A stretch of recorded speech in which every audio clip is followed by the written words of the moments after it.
We have a question that is it permissible in Islam to dissect animals for educational purposes if the animals were farmed explicitly for this reason?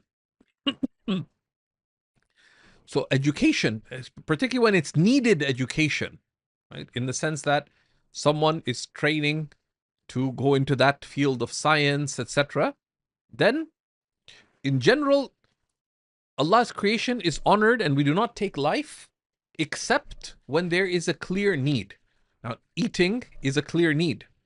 But beyond that, so educational purposes, if someone's training as a scientist, as a doctor, etc., then the needed dissection is allowed.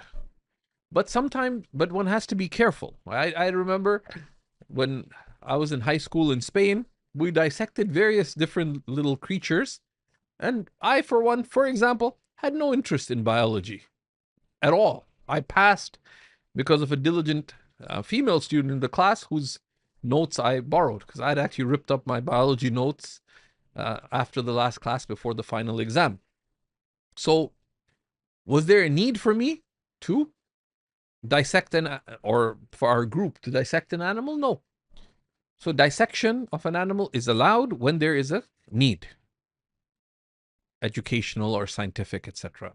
That is not otherwise fulfilled. Especially now, people, can see the requisite things. Now, farming them explicitly for this, again, if there's a need to do so, yes, animals can be kept for this and raised for this, but it should be minimized. Similarly, with animal testing, if it can be tested without the use of animals, medication or different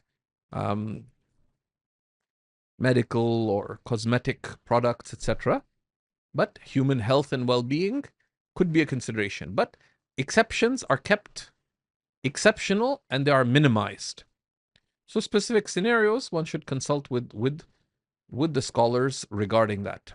لا إله إلا الله محمد رسول الله